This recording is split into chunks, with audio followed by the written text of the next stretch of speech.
There's a moment that happens, sooner or later, in every relationship that matters to you. You are sitting across from someone, a friend who is becoming more than a friend, a partner who has started leaving things at your apartment, someone who looks at you a certain way that tells you they are beginning to trust you with something real. And something opens in you, a warmth, a loosening somewhere behind your sternum. You feel it, and for a few seconds you let yourself feel it. And then, without choosing it, something closes. You hear yourself become cooler. You find a reason to leave early. You answer their next message a little slower than the one before. You tell yourself you are overwhelmed. You tell yourself you need space. You tell yourself, sincerely, quietly, with perfect conviction, that this is simply who you are. But somewhere underneath that conviction, you have a sense. You have felt this before, this particular door and the way you close it just as someone reaches for the handle. Some of you push people away. Some of you cling to them, grip tightening with every sign that they might let go. Some of you do both at once, wanting someone with an intensity that terrifies you and punishing them without meaning to for getting close. And the thing that is hardest to see from the inside is that none of these are personality flaws. None of them are the truth about who you are. They are strategies. And they were built by something that happened before you were old enough to choose. There is a name for all of this, and the science that gave it that name did not begin with couples in therapy or adults analyzing their patterns. It began in the ruins of post-war Europe, with children who had been left alone. In the late 1940s, a British psychiatrist named John Bowlby was commissioned by the World Health Organization to investigate the mental health of children who had been displaced by the Second World War. Thousands of children had been separated from their parents, some evacuated to the countryside, some orphaned, some placed in institutions that kept them fed and clean, but left them without consistent emotional care. And what Bowlby found in those children did not fit the prevailing psychology of the time. The field had largely agreed that children's emotional needs were secondary, that what mattered was physical provision, warmth, food, safety, and that attachment to a single caregiver was even a kind of weakness, a dependency to be discouraged. Bowlby saw something different. He saw children who were well-fed and physically healthy, but who had organized their entire inner lives around the absence of someone reliable. Some of them had become frantic in their bids for connection, attaching desperately to any adult who walked through the door. Others had gone quiet in a way that was not calm. They had stopped reaching, and their eyes, Bowlby wrote, had taken on a flatness that he recognized not as contentment, but as something more like giving up. It is worth pausing on how radical this was.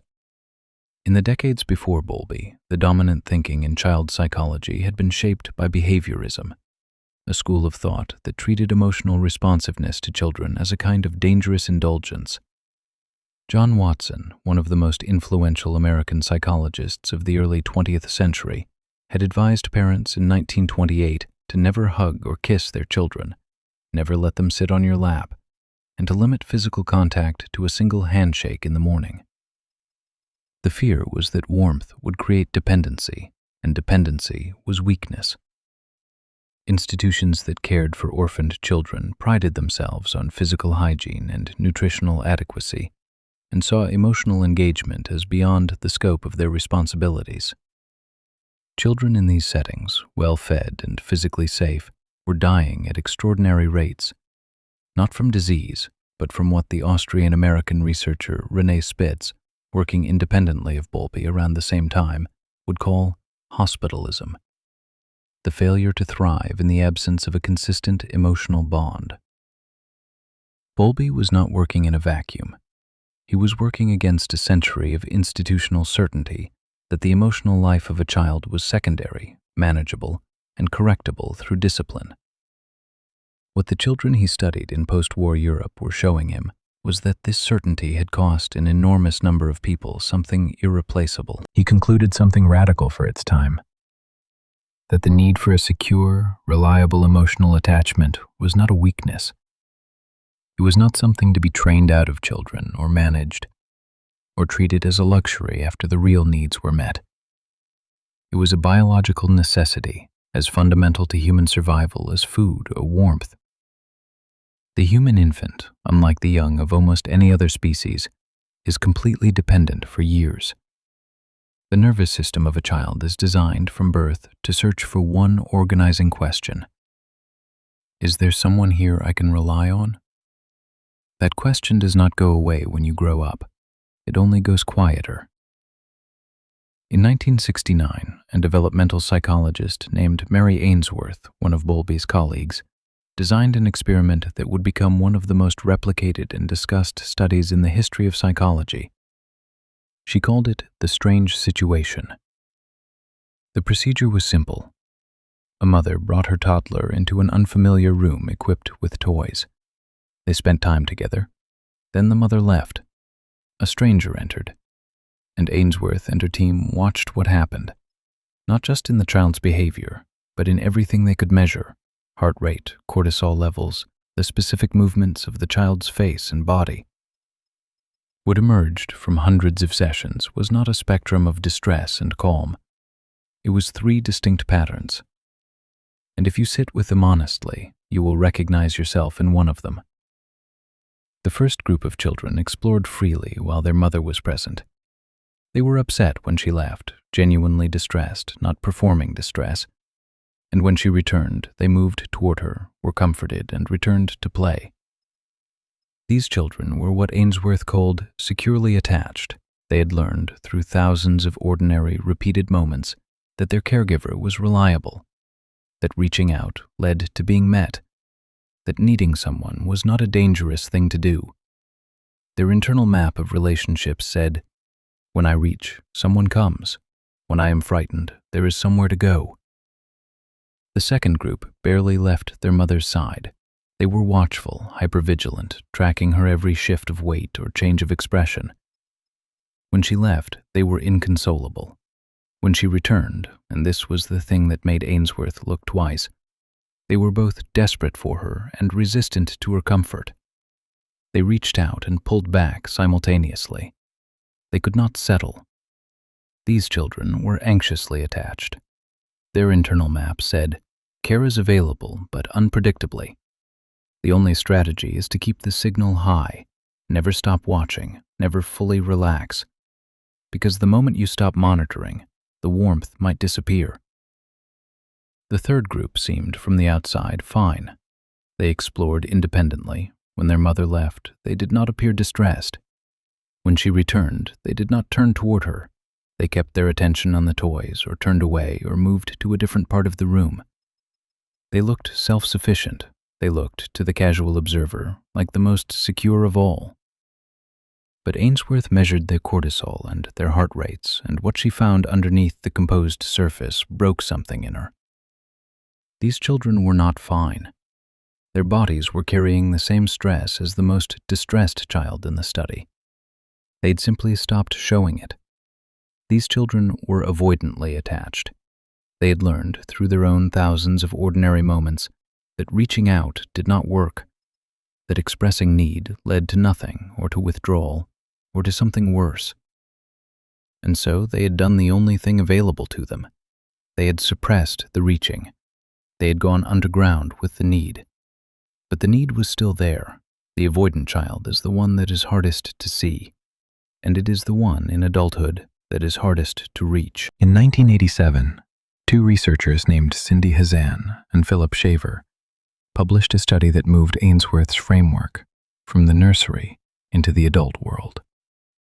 They surveyed hundreds of people about their romantic relationships, not asking about childhood, not asking about their parents, just asking them to describe how they experienced closeness, dependency, and intimacy with the people they loved. The same 3 patterns appeared, in almost the same proportions. Roughly 55% of adults described secure attachment, a relative comfort with closeness and with depending on others. About 25% described anxious patterns. About 20% described avoidant ones. The numbers had held across decades, across the transition from infancy to adulthood, across the shift from depending on a parent to choosing a partner. This was not coincidence. Hazan and Shaver argued that adult romantic love was, in the deepest structural sense, attachment, the same system, the same need, running the same strategy it had always run, updated now for a body that is no longer 2 years old, but a nervous system that remembers being 2 years old, with perfect, wordless precision. The avoidant adult does not look, from the inside, like someone who is afraid of closeness. They look like someone who prefers independence, who is genuinely more comfortable alone than most people are, who finds the emotional needs of others, the wanting to talk about feelings, the desire for more time, the slight anxiety when a message goes unanswered, exhausting and a little baffling. What the research shows is something different. The researcher Kim Bartholomew, building on Ainsworth and Hazan, mapped 2 kinds of avoidance in adults. The dismissing avoidant, someone who has suppressed awareness of emotional needs so completely that they genuinely believe they do not have it, who has constructed an identity around self-sufficiency, around not being the kind of person who needs things, around the quiet pride of managing alone. And the fearful avoidant, someone who desperately wants closeness and is terrified of it in equal measure, who leans in and backs away, who chooses partners who are slightly unavailable because fully available feels suffocating, and fully alone feels like a different kind of pain. What both share, underneath the different presentations, is a nervous system that learned early that the cost of needing someone was higher than the cost of not getting what they needed, that the safest position was to need less, to want less, to stay slightly out of reach of the thing you most wanted. There is a particular signature of avoidant attachment in adult relationships that many people recognize only in retrospect, after the damage has been done. It appears in the timing of the withdrawal, not at the moment of conflict, but at the moment of genuine intimacy. The avoidant person can be warm, even generous, when the relationship is new and the stakes are theoretical. It is when the relationship becomes real, when someone leaves a toothbrush, when someone cries in front of you, when someone says, "I love you," and waits, that the closing begins. This is often misread by the anxious partner as proof that they did something wrong. In fact, it is proof that the closeness worked. It is the closeness that triggered the old strategy. Something equally particular shows up in the avoidant person's relationship to their own emotional history. When researchers ask secure attached adults to describe their childhoods, the narratives they produce are coherent. Not necessarily happy, but coherent, with causes and effects and a self that runs through the story. When researchers ask avoidantly attached adults the same question, they often produce narratives that are either unusually short or that contradict themselves without the speaker noticing, describing a perfectly happy childhood and then, in the same breath, mentioning that their parent was never there. The idealization and the evidence don't match. This is not deception. It is something more like the story the nervous system constructed in the absence of acknowledgement.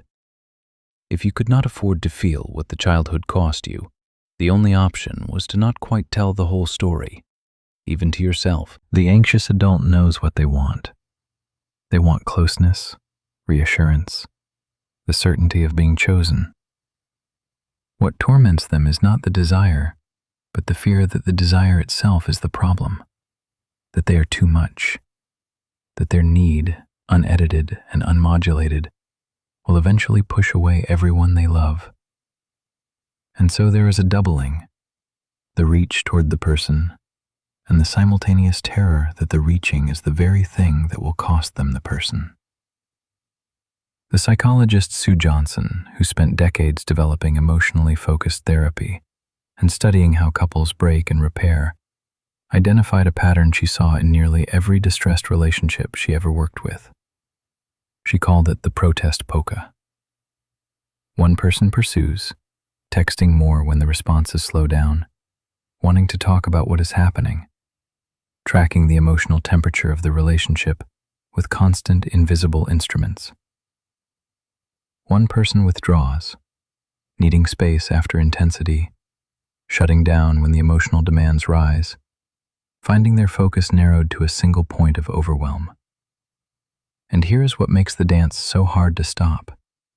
Each person's behavior is perfectly designed to confirm the other person's deepest fear. The pursuer's escalating bids for connection confirm to the withdrawer that closeness feels like drowning. The withdrawer's increasing distance confirms to the pursuer that they are too much, that they are driving away the person they need most. No one is the villain. Both people are frightened. Both people are doing exactly what their attachment system taught them to do when they felt threatened. The engine running all of this is what Bowlby called the internal working model, a template assembled in the earliest years of life that tells you three things: who you are in relation to other people, what you are allowed to expect from them, and whether your need is something they will meet or something they will find too much. The model runs automatically. You do not consult it consciously. It operates in the background of every conversation, every silence, every moment when someone moves toward you or away. It is scanning, constantly, for evidence that matches what it already believes. And because it is scanning for confirmation, it tends to find it, even when the evidence is ambiguous, even when the person in front of you is not the person who built the model. The anxious model says, pay attention, watch for the signs. The moment they go quiet might be the beginning of the end. Reach more, be more. Do not let the connection thin out, because if you relax and they leave, you will not recover. The avoidant model says, do not need too much. Manage it yourself. Keep something in reserve, a part of yourself that is untouchable. Because if you give it away and the person leaves, there will be nothing left. You were not born with these models. You absorbed them. In the gap between needing something and having it met, or not met, or met unpredictably, your nervous system drew a conclusion about how the world works.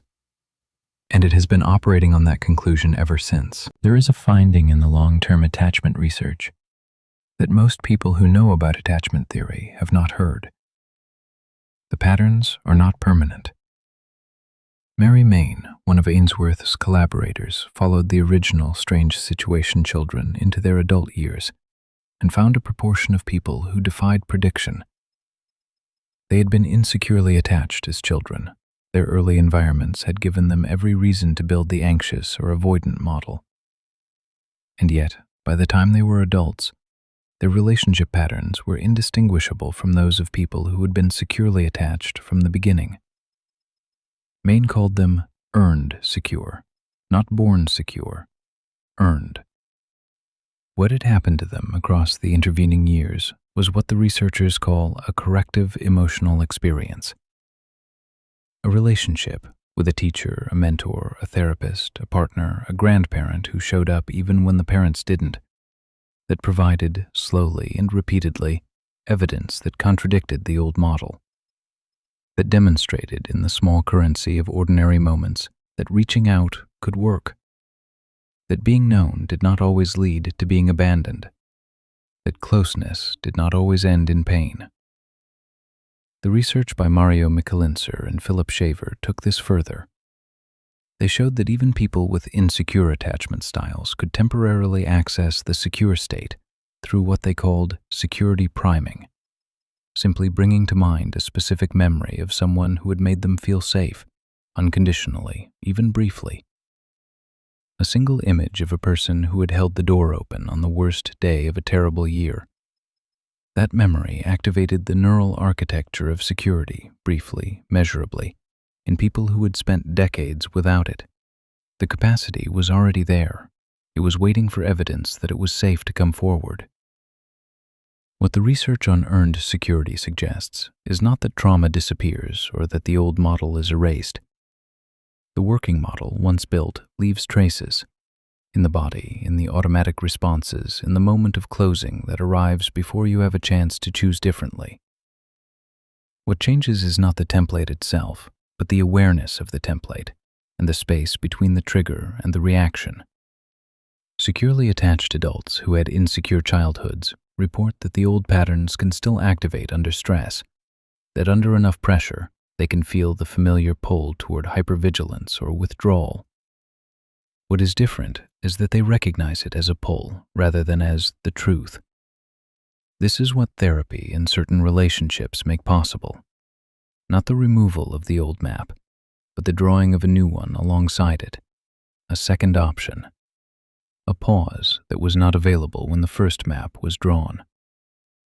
This is not a promise that love cures everything. Some of what the early model built is too deep for a relationship alone to reach, and the research on therapy, particularly attachment-focused modalities like emotionally focused therapy, shows that working with a skilled therapist can accelerate the process of revision in ways that even the most loving relationship cannot accomplish alone. But the finding itself changes something fundamental in how you are allowed to think about yourself. The story we tell about our relationship patterns. I have always been this way. This is just who I am. I have tried, and it never changes, is not the story the science tells. The science tells a story about a child who drew the most reasonable possible conclusions from a world they could not yet understand, and an adult who has, without perhaps realizing it, been living inside those conclusions ever since. Think about the last relationship that hurt. Not the obvious wound, not the fight, the betrayal, the final conversation, but the pattern that was already there, underneath all of it, quietly running. The way you became smaller when they got close, the way you became louder when they went quiet, the particular shape of the thing that kept happening, even when both of you wished it wouldn't. The grief of seeing that pattern clearly, really clearly for the first time, is real. It is not self-pity, it is not an excuse. It is the appropriate response to understanding that something was actually taken from you, that the version of closeness you most needed, at the age when you most needed it, was not consistently available, and that your nervous system did the only reasonable thing. It adapted. That grief deserves to be held, not rushed through. And on the other side of it, the research says, is something that is not guaranteed, but is genuinely possible. A different relationship to the thing you have been managing alone. The child in Ainsworth's strange situation who turned away when their mother returned was not cold. They were not damaged beyond repair. They were protecting the only self they knew how to be, the self that had learned, through no fault of their own, that reaching was too expensive. You may have learned the same thing. But you are not in that room anymore. You are not 2 years old with no words for what you need and no options for getting it differently. You have language, you have theory. You have the work of Bowlby and Ainsworth and Hazan and Shaver and Johnson and Main and McEulinser. Decades of researchers who spent their careers trying to understand exactly what happened to you and what the evidence says about where you are allowed to go from here. And you have what Bowlby believed was the most transformative thing in human development, the experience of being seen, clearly, without flinching. The understanding that the need you have been managing alone is not a character flaw to be corrected. It is the most human thing about you. It is the thing that connects you to every person who ever lived in a group and needed someone to show up. The attachment you were looking for was not too much to want. It was exactly the right amount. It was what you were built for. If you stayed to the end of this, you already know something about yourself. You are the kind of person who wants to understand, not just to feel. That is a particular orientation toward the world, and it is exactly the kind of person this channel makes videos for. Subscribe, and each new video will reach you when it's ready. Not as noise, but as something to think with. The science behind the things you already know in your body but haven't had words for yet. That is what we are doing here, together.